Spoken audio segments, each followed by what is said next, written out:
Now let's look at the intersection of a line to a hyperbola. Let the hyperbola be given by this equation, which is the equation of a standard hyperbola, and let's assume a line y equals to mx plus c. Now substituting this value of y in this equation, we get a quadratic equation represented by this. Now the determinant of this equation is given by this expression, and on solving this we get minus a square m square plus b square plus c square. Now according to the value of the determinant, if the determinant is greater than 0, then this line y is equal to mx plus c will intersect the hyperbola at 2 points, and if the determinant is equal to 0, then it means that c square equals to a square m square minus b square, and it will intersect the hyperbola at 1 point. So we can consider this line as a tangent to the hyperbola, and if d is less than 0, then the line will not touch or intersect the hyperbola. And now we are particularly interested with this d equals to 0, determinant equals to 0, because that line would give us a tangent, and we have three forms of tangents. The first one being the point form, which is expressed as the equation of the tangent to hyperbola at a point x1 comma y1, which is given by this equation. And the second form is the slope form, which we have derived in the previous page. So c square equals to a square m square minus b square. If you substitute it here, you get y is equal to mx plus or minus root over a square m square minus b square, and the coordinates of the point of contact are these two. It's a lengthy derivation, but I suggest you derive this equation on your own. It should help you strengthen the concepts. And in the parametric form with the eccentric angle theta, let's assume a point a sec theta comma b tan theta, then the equation of the tangent at this point is given by this equation, which is obtained by substituting these two values in this x1 comma y1. So that's an easy way to remember it. And equation of a pair of tangents drawn from an external point to the hyperbola. Say suppose the point is not on the hyperbola, it's drawn from an external point, then two tangents are possible, which is given by this equation, s1 equals to t square. You might have learned this denotations, as where s is equal to this and s1 equals to this and t equals to this. So these notations are very important.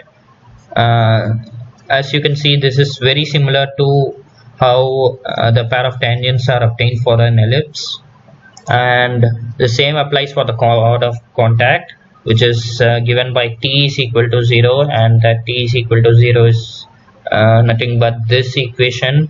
Say suppose there's a point and this is the chord of contact, where this chord of contact is the meeting point of the tangents PA and PB. Now there's another small concept which is called as the direct circle. This is nothing but a circle, or I would like to call it as a locus of points, where the tangents are at 90 degrees when they are drawn from the points on the circle to the hyperbola. As you can see, if a point is taken here and two tangents are drawn to the hyperbola, they make perfect 90 degrees here. Same goes for any point, say suppose here and all. If you draw two tangents, then they would make 90 degrees again. That's all for tangents. So now let's proceed to the normals. Again, for normals there are three forms, just the point form, slope form, and the parametric form, and the corresponding equations are given like this. Again, it's a pretty lengthy process to derive it, and I won't be deriving it here due to time constraints. It's better you derive this on your own to strengthen your concepts. And this one small important topic, which are called as conormal points. Well, you see, each hyperbola, for each hyperbola, from a point there are four normals which can be drawn. Now the conormal points are nothing but the points where the normals drawn from that point meet the hyperbola. And there is an interesting property about the conormal points. Say suppose the four normals drawn from an external point meet the hyperbola at the points theta 1, theta 2, theta 3, theta 4, which are eccentric angles, and in the parametric form.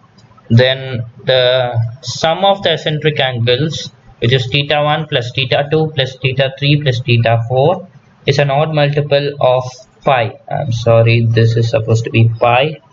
And the summation of cos of two angles taken together, like cos theta 1 plus theta 2 plus cos theta 2 plus theta 3 plus cos theta 3 plus theta 4 and plus cos theta 4 plus theta 1, if you sum the summation of all these will give you an answer 0, and the same goes for the sine of these angles also. So that's all with conormal points. Let's go to rectangular hyperbola. Rectangular hyperbola is a hyperbola whose asymptotes are at right angles to each other. So the asymptotes would be perpendicular. And another property of rectangular hyperbola is the length of the transverse and the conjugate axis of any rectangular hyperbola are equal, which derives the conclusion that the eccentricity of all rectangular hyperbolas is √2 because of the eccentricity formula, since b square by a square turns out to be 1, and using the formula you can derive that eccentricity is √2 for all rectangular hyperbolas.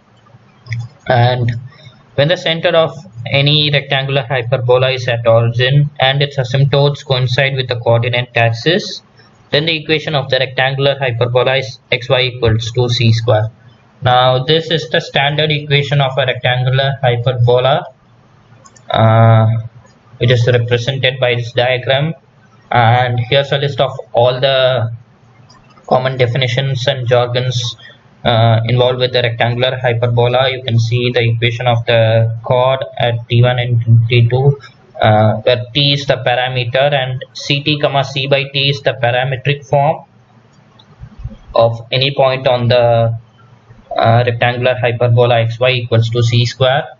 So yeah, these are the common jargons which are involved. It's better you derive it on your own, but you need to learn all these formulas by heart, since they can be asked and you won't have the time in the exam to derive all this. That's it, folks. This is the end of the hyperbola chapter. I advise you to go through all the exercises given in the link provided in our website, and all the best for your JEE exams. Thank you.